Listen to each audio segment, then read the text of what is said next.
తప్పు మన్నించయ్యా, మంచోళ్ళకే అన్ని కష్టాలయ్యా.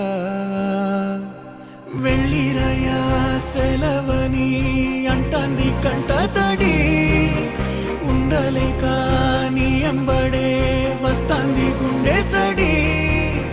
గురుదేవుడికా ఇంతటి శోకం వెలివేసినదా పాపపు లోకం.